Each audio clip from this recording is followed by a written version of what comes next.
नमस्कार बच्चों, कैसे हैं आप सब। आशा करती हूँ आप सभी अच्छे होंगे, स्वस्थ होंगे, खुश होंगे और अपनी पढ़ाई भी अच्छे से कर रहे होंगे। तो जैसा कि आप सभी जानते हैं, मैं हूँ आपकी हिंदी की अध्यापिका और मैं स्वागत करती हूँ आप सभी का आईसीटी वर्चुअल क्लासरूम में। और आज हम यहाँ पर एकत्रित हुए हैं पढ़ने के लिए क्लास 9th की हिंदी। और क्लास 9th की हिंदी में हम पढ़ रहे थे समास, क्योंकि समास हम पहले भी पढ़ चुके हैं अपनी क्लास में और ये हमारा रिवीजन चल रहा है समास का। तो यहाँ पर हम समास से जुड़े हुए जितने भी उसके भेद हैं उनको डिस्कस करेंगे और उनको एग्जाम्पल्स के साथ हम समझेंगे, क्योंकि समास आपके हिंदी व्याकरण का एक बहुत ही ज्यादा महत्वपूर्ण टॉपिक है जो आपको आपके स्कूल टाइमिंग के साथ साथ जब आप आगे प्रतियोगी परीक्षा कोई भी देते हैं, किसी भी प्रतियोगिता में आप हिंदी से जुड़ा हुआ कोई पार्ट अगर देते हैं तो वहां पर भी आपको समास जरूर वहां पर आपको प्रश्न के रूप में मिलते हैं। तो ये आपके लिए सीखने का एक बहुत ही अच्छा समय है जब आप इनको सीख सकते हैं, समझ सकते हैं। तो हम शुरू करते हैं अपने आज के सेशन को। रेडी हो जाइए आप सभी, कॉपी पेन पेंसिल लेकर चलते हैं स्मार्ट बोर्ड की तरफ। शुरू करते हैं अपने आज का सेशन। सभी बच्चे ध्यान पूर्वक पढ़ेंगे और समझने का प्रयास करेंगे। तो हमने अपने पिछले सेशन में स्टार्ट किया था समास को पढ़ना और आप देख सकते हैं हमने यहाँ पर सबसे पहले समास और उसका अर्थ, क्या अर्थ होता है समास का, वो हमने यहाँ पर क्लियर किया था कि समास का क्या अर्थ होता है। संक्षिप्त करने की विधि, यानी कि जब भी आप किसी भी शब्द को, किसी भी वाक्य को छोटे रूप में लिखते हैं, संक्षिप्त का अर्थ होता है छोटा रूप। तो जब आप उसको छोटा करके लिखते हैं तो उसको कहते हैं संक्षिप्त करने की विधि। तो समास कोई शब्द नहीं है, समास एक विधि है। आप किसी भी चीज को जब छोटा करके लिखते हैं तो हमने यहाँ पर देखिए आपको एग्जाम्पल के तौर पर भी बताया है कि घोड़े पर सवार कहते हैं घुड़सवार। तो ये हमने संक्षिप्त करके लिखा इसको। इसी तरह से राजा का महल, राजमहल। ठीक है, आगे बढ़ते हैं। हमने फिर इसी के आधार पर यहाँ पर समास की परिभाषा हमने लिखी कि जब दो या दो से अधिक शब्दों को मिलाकर नया शब्द बनाया जाता है। जब दो या दो से अधिक शब्दों को मिलाकर एक नया शब्द बनाया जाता है तो इस प्रक्रिया को समास या समासीकरण कहा जाता है। ठीक है, अब इसके भी हमने एग्जाम्पल लिखे हैं। हवन के लिए सामग्री, हवन सामग्री, देश के लिए भक्ति, देशभक्ति, और ऐसे ही बहुत सारे और भी एग्जाम्पल्स।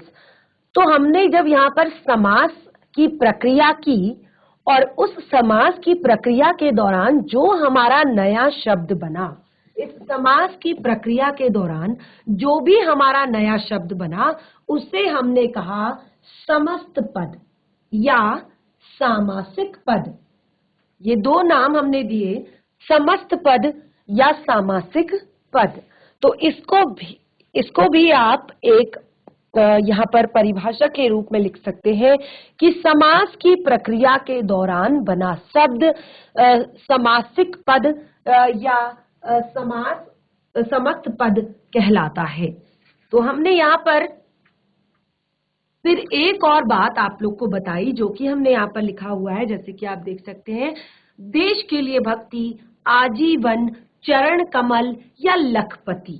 तो ये हमने जो शब्द लिखे हैं, हमने कहा कि जब आप किसी भी शब्द में को देखते हैं और आपको प्रश्न आता है कि समास बताइए, समास बताइए, आपको समास बताना है देशभक्ति में या फिर आजीवन या फिर लखपति, तो आपको क्या करना पड़ेगा? आपको इसके लिए समास विग्रह करना पड़ेगा। समास विग्रह इसका करना पड़ेगा, तभी आप इसमें जो छिपा हुआ इसका भेद, समास का जो भेद है वो बता सकते हैं। तो उसके लिए हमने कहा कि आप जब समास विग्रह करेंगे तो समस्त, देखिए अब ये समास विग्रह क्या होता है, तो हमने कहा जब हम समास विग्रह करते हैं तो इस दौरान बने हम समासीकरण की जो प्रक्रिया है उसके दौरान बने शब्द को अलग अलग करना समास विग्रह कहलाता है। यानी कि समासिक पद को या समस्त पद को उसकी पूर्वावस्था में लेकर आना समास विग्रह कहलाता है।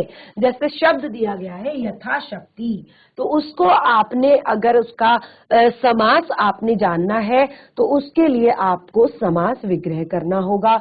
और हवन के लिए सामग्री, तो हवन सामग्री तो आपको समास विग्रह करके देखना होगा। तो इस तरह से इसके लिए हमने कहा कि आपको कारक जानने होंगे।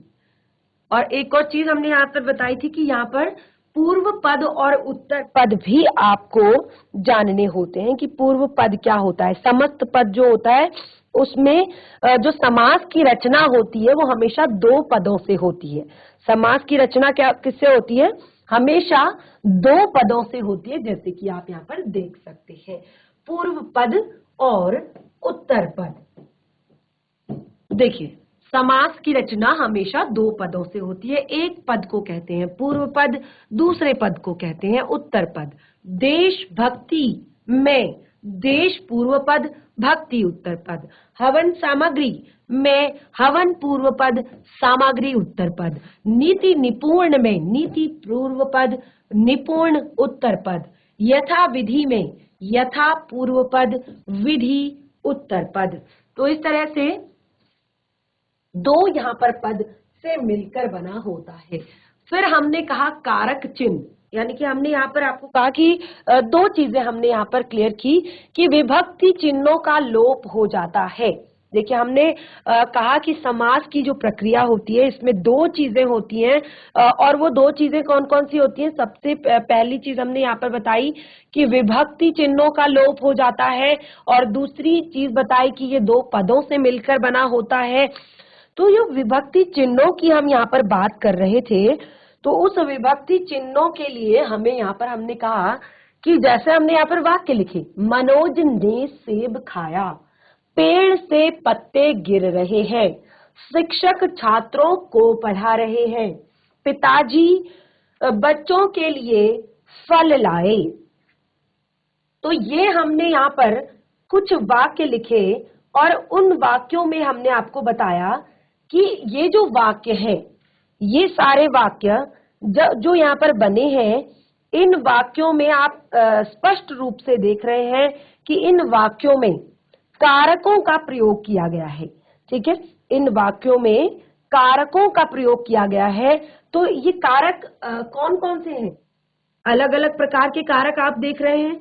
तो अलग अलग प्रकार के जो कारक हैं उन्हीं के आधार पर, उन अलग अलग जो प्रकार के कारक हैं उन्हीं के आधार पर हमने कारकों के भेद बनाए हुए हैं। और हमने कहा कि कारक अगर ना हो, जो कारक होते हैं वो क्या करते हैं?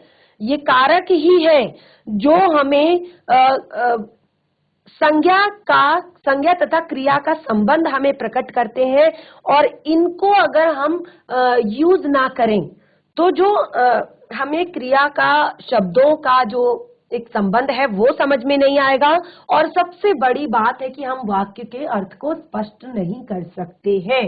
तो इसीलिए हमने यहाँ पर ये एग्जाम्पल के रूप में दिया। और अब कारकों के भेद, देखिए आप इसको जरूर नोट डाउन कर लीजिए। इसको हम एक अलग से टॉपिक के रूप में भी आगे आपको क्लासेस में पढ़ाएंगे।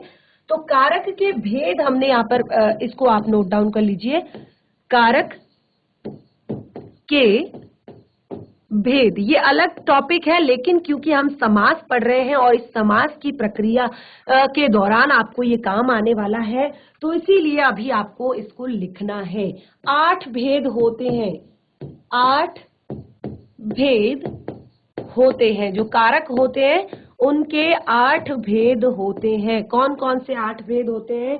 सबसे पहले होता है आपका कर्ता कारक,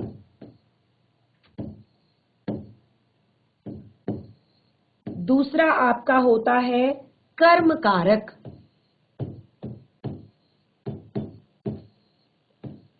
तीसरा आपका होता है करण कारक,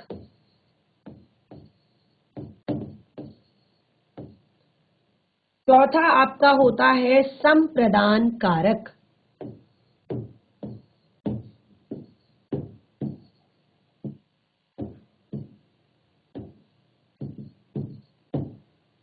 संप्रदान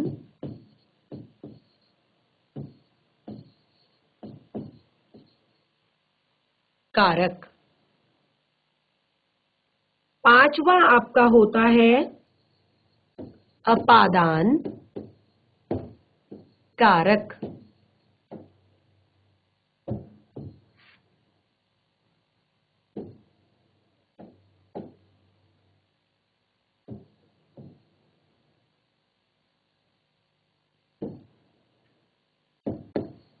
छठा आपका होता है संबंध कारक।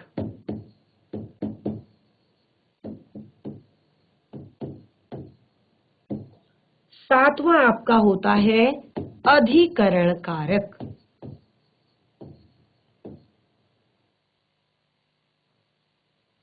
अभी केवल हम यहाँ पर भेद जानेंगे और उसके बाद आगे हम इसको एक अलग से टॉपिक के रूप में भी पढ़ेंगे। ठीक है, अगला नंबर 8 है आपका संबंध बोधन कारक। संबोधन कारक, संबोधन कारक। ठीक है, अगला है संबोधन कारक। तो देखिए हमने कारकों के 8 भेद यहाँ पर बताए, तो इसमें इनकी सबकी अपनी अलग अलग विभक्तियां होती है। ठीक है, कारकों के भेद, तो इन सबकी अपनी अलग अलग विभक्ति होती है। जैसे कर्ता ने कर्म को करण से या के द्वारा भी इसकी आपकी विभक्ति होती है, तो के द्वारा भी आप यहां पर लिखेंगे। संप्रदान को या संप्रदान के लिए, संप्रदान को या संप्रदान के लिए। ठीक है, 2 है इसकी। और अपादान से संबंध कारक का, के, की, रा, रे, री आदि। इसके और भी है अधिकरण में, पर, और संबोधन का हे, अरे। ठीक है, तो ये है कारकों के कुछ भेद और सबकी देखिए अपनी अलग अलग विभक्तियां हैं। हमने कहा कारकों के 8 भेद होते हैं। पहला कर्ता कारक, कर्म कारक, करण कारक, संप्रदान कारक, अपादान कारक, संबंध कारक, अधिकरण कारक और संबोधन कारक। तो जब भी आप देखिए इनका यूज, इनका प्रयोग एक मोटे मोटे तौर पे हम बता देते हैं यहाँ पर कि कर्ता कारक, कर्ता कारक क्या होता है? क्रिया करने वाला। ठीक है, कर्म कारक होता है जिस पर क्रिया पड़ती है। ठीक है, करण कारक होता है जिस साधन से काम होता है। संप्रदान कारक होता है जिसके लिए क्रिया की जा रही हो। अपादान कारक जहां पर अलग होने का भाव हो। ठीक है, अपादान कारक जहां पर अलग होने का भाव हो। संबंध कारक जिससे संज्ञा का संबंध अन्य पदों के साथ जुड़ रहा हो। अधिकरण में क्रिया होने का आधार। ठीक है, जैसे मैं और पर। ठीक है, मैं पर आधार। संबोधन में जिसे संबोधित किया जाए। अगर देखा जाए तो बहुत ही ज्यादा सरल है और अगर देखा जाए तो बहुत ज्यादा कठिन भी है, अगर आप नहीं समझ पा रहे हैं तो हमने कहा कि कर्ता ने कर्म को कारक से संप्रदान कारक के लिए, अपादान कारक से संबंध कारक का, के, की, रारेजी, अधिकरण में पर, संबोधन कारक है, अरे। तो कर्ता कारक यानी कि जो काम कर रहा है, क्रिया करने वाला। जैसे मोहन ने खाना खाया। ठीक है, कर्म कारक मोहन गेंद से, देखिए यहाँ पर आपको आगे भी बहुत ज्यादा चीजें समझने को मिलेंगी, पढ़ने को मिलेगी। जैसे माँ ने बालक को सुलाया। अध्यापक ने छात्रों को पढ़ाया। ठीक है, करण कारक में हमने कहा से या के द्वारा। करण कारक में हमने बताया से या के द्वारा, के द्वारा। तो जैसे बढ़ई ने आरी से लकड़ी काटी। ठीक है, ये साधन बताया जा रहा है कि क्रिया जिससे हुई है। ठीक है, बढ़ई ने आरी से लकड़ी काटी। अब अपादान, संप्रदान, इसके बाद संप्रदान। तो संप्रदान में हमने कहा कि के लिए या को। तो जैसे आयुष ने रोहन को पुस्तक दी, महिला ने भूखे को भोजन दिया। ठीक है, अब इसी तरह से अपादान में क्या वाक्य बनेंगे? अपादान में हमने कहा अलग होने की, पृथक्करण। तो चिड़िया पेड़ से उड़ गई। पहाड़ों पे झरना बह रहा है, पहाड़ से पत्थर गिर गया, पेड़ से पत्ते गिर रहे हैं। अलग होने की बात जहां पर आ रही है। ठीक है, इसी तरह से संबंध कारक। तो साफ साफ संबंध कारक में आपको ये बताना है कि संबंध जो प्रकट हो रहा है, यह राजा का महल है, यह मेरा घर है, यह मेरी जो भी चीजें, ठीक है, जो भी चीजें यहाँ पर बताई जा रही है, तो संबंध बताया जा रहा है आपस में। अब अधिकरण की बात हम करते हैं, तो अधिकरण में स्थान का बोध होता है, यानी कि हमने यहाँ पर कहा मैं या पर। तो बच्चे कक्षा में बैठे हैं, बच्चे कक्षा में बैठे हैं। तोता डाल पर बैठा है। इसी तरह से संबोधन कारक की अंत में बात करते हैं। तो जैसे संबोधन कारक में किसी को हम बुलाते हैं, संबोधित करते हैं, तो उस समय पर हम इनका हे ईश्वर सबकी रक्षा करना, अरे बबीता सुनो इधर आओ। ठीक है, तो ये है संबोधित करने के लिए। तो ये कारक हमने यहाँ पढ़े, कारकों के भेद मैंने आप लोग को बता दिए हैं। अब हम चलते हैं फिर से अपने मेन टॉपिक की तरफ, जिसको हम पढ़ रहे हैं, और जो है समास। तो समास में हम यहाँ पर अभी तक पढ़ चुके हैं कि समास के क्या, समास किसे कहते हैं, समास विग्रह किसे कहते हैं, और कारक चिन्ह, जिसके लिए हमने यहाँ पर टॉपिक आया था कि कारक चिन्हों का लोप हो जाता है, विभक्ति चिन्हों का लोप हो जाता है, परसर्गों का लोप हो जाता है। तो कारक चिन्ह भी हम समझ गए हैं कि क्या होते हैं। तो अब हम आगे बढ़ते हैं अपने मेन टॉपिक की तरफ, जिसका नाम है आपका समास के भेद। समास के भेद। समास के भेद आपने यहाँ पर जानने हैं। तो देखिए, समास के 6 भेद होते हैं, ये हमें क्लियर है, पहले ही हमने पढ़ा हुआ है। तो कौन कौन से 6 भेद हैं, एक बार इन सबको लिख लेते हैं। अव्ययी भाव समास, दूसरा है तत्पुरुष समास, तीसरा है आपका द्वंद्व समास, नंबर 4 है आपका कर्मधारय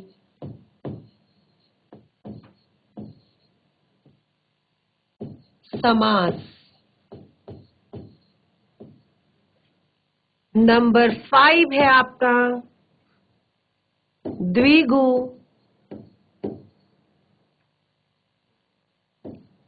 समास, और नंबर 6 है बहुब्रीहि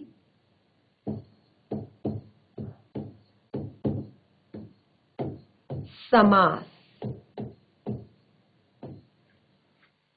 तो ये है आपके समास के भेद, 6 भेद। समास के 6 भेद ये हैं आपके। सबसे पहले अव्ययी भाव समास, तत्पुरुष समास, द्वंद्व समास, कर्मधारय समास, द्विगु समास, बहुब्रीहि समास। तो देखिए, अव्ययी भाव समास सबको एक एक करके पढ़ेंगे, सबके अर्थ हम यहाँ पर बताएंगे, सबको हम यहाँ पर एग्जाम्पल्स के द्वारा आपको क्लियर करेंगे। ये रिवीजन चल रहा है आपका, लेकिन पहले भी सारी चीजें पढ़ चुके हैं, कॉपी में सब कुछ लिखा हुआ है, फिर भी कई बारी याद नहीं होता। क्यों याद नहीं होता? क्योंकि हम चीजों को ध्यान से नहीं समझते, ध्यान पूर्वक नहीं पढ़ते। जब आप खुद से एग्जाम्पल्स करेंगे तो आपको ये सारी चीजें आ जाएंगी। हम 1-2 एग्जाम्पल यहाँ पर करेंगे, बाकी के एग्जाम्पल आपको होमवर्क में देंगे, तो आप बाकी के एग्जाम्पल आप खुद से करेंगे। तो सबसे पहला हमारा यहाँ पर आज का टॉपिक है अव्ययी भाव समास। तो अव्ययी भाव समास को हम समझेंगे क्या होता है। अव्ययी भाव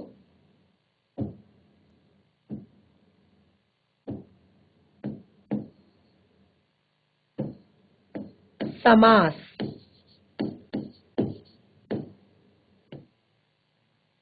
अव्ययी भाव समास। तो अव्ययी भाव समास में हम यहाँ पर हमने कहा कि इसका जो समास में पूर्व पद अव्यय होता है, इस समास का जो पूर्व पद होता है वो अव्यय होता है, ठीक है, और प्रधान होता है।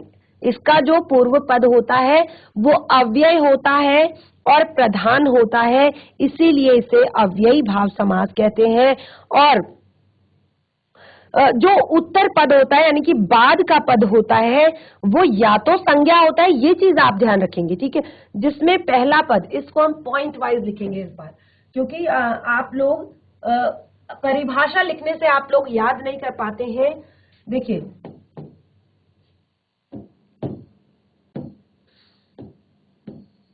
इसका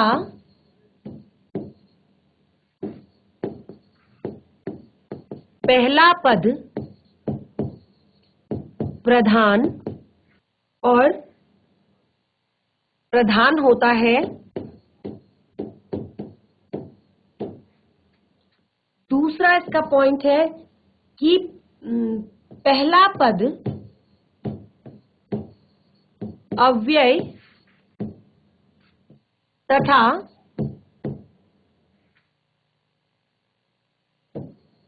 दूसरा पद संज्ञा या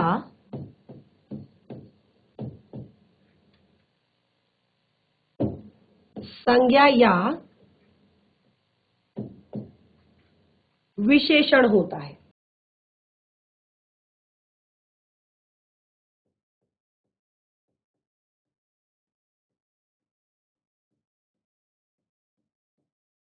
ठीक है, और एक और सबसे महत्वपूर्ण पॉइंट कि जो समस्त पद होता है,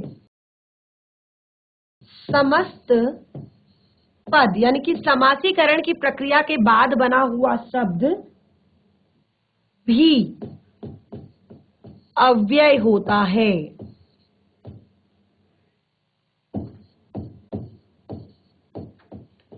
और इसीलिए इसको अव्ययी भाव समास भी कहते हैं। इसका पहला पद प्रधान होता है, पहला पद अव्यय तथा दूसरा पद संज्ञा या विशेषण होता है।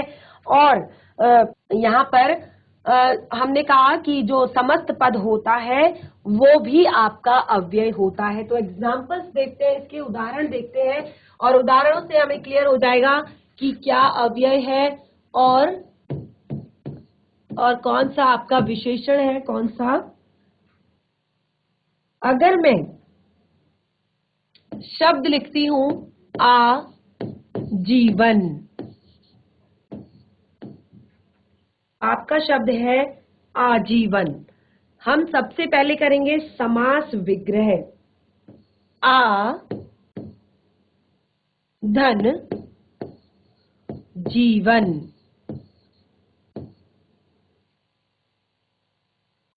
तो जो आ शब्द है ये अव्यय है, क्या है? अव्यय है। और जीवन शब्द जो है ये संज्ञा है, ठीक है। और इससे बना आपका आजीवन, ठीक है। एक और एग्जांपल हम यहां पर देते हैं, प्रति धन एक। तो प्रति शब्द आपका क्या है? अव्यय है। और एक शब्द जो है वो आपका विशेषण है। और इससे आपका बनता है प्रत्येक, ठीक है। ये हमने बताया यहां पर। तो देखिए, हम अब इसके कुछ उदाहरण देखते हैं। जैसे हमने यहां पर समस्त पद दिया है, समस्त पद है आपका अनजाने,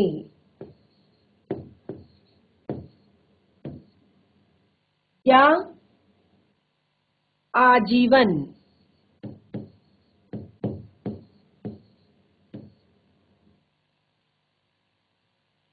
यथा समय,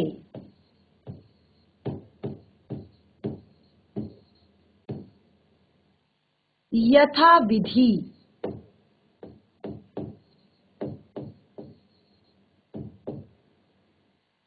यथा शक्ति,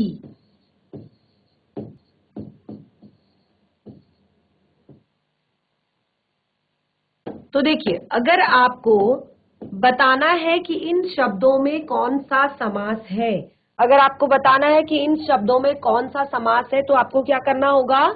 समास विग्रह करना होगा, यानी कि इस समस्त पद को इसकी पूर्वावस्था में लेकर आना होगा। तो कैसे? अनजाना, अनजाने शब्द को क्या कहते हैं? बिना जाने। आजीवन, आजीवन का अर्थ होता है जीवन भर, ठीक है। यथा समय का अर्थ होता है समय के अनुसार या समय के अनुरूप। यथा विधि, विधि के अनुरूप या अनुसार, ठीक है।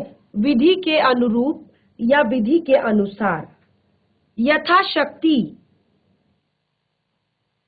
शक्ति के अनुसार, शक्ति के अनुसार।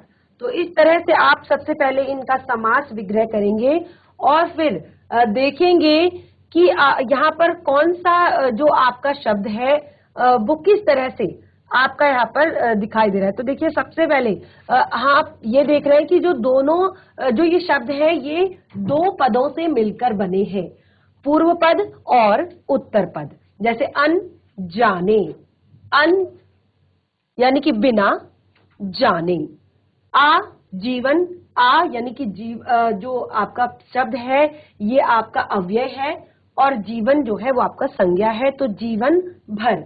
यथा समय, यथा यानी कि अनुसार, समय का अर्थ है समय, समय के अनुसार। तो इस तरह से हमने कहा कि इसका जो प्रथम पद है वो आपका प्रधान पद है, प्रथम पद आपका अव्यय है, और जो नया शब्द बन रहा है यानी कि समस्त पद, आप देखिए यहाँ पर सारे शब्द जो है अव्यय शब्द आपने पढ़े हैं क्लास 9th में, आप हैं क्लास 7th, क्लास 8th में भी, क्लास 9th में भी आपको अव्यय शब्द हमने यहाँ पर पढ़ाए हैं। और आपने देखा है कि अव्यय शब्द होते क्या है, तो आप स्पष्ट रूप से देख सकते हैं यहाँ पर जितने भी शब्द हैं ये अव्यय शब्द हैं। अनजाने, आजीवन, यथा समय, यथा विधि, यथा शक्ति, आमरण, आजन्म, अनचाहा।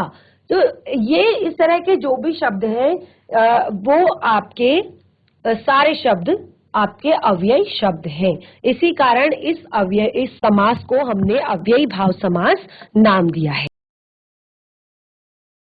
तो बच्चों, आज हमने यहाँ पर आपके समास का जो पहला पार्ट है अव्ययी भाव समास, इसको हमने पढ़ा। तो ऐसी कोई भी हमें जल्दी नहीं है कि हमें फटाफट सारी चीजें खत्म करनी है, हमें समझना है सारे भागों को।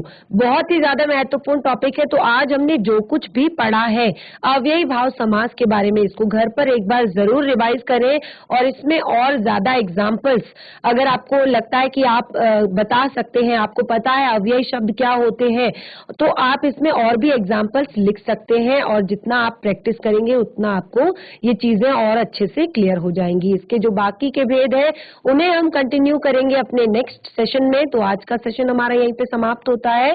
तब तक के लिए धन्यवाद। आपका दिन शुभ हो।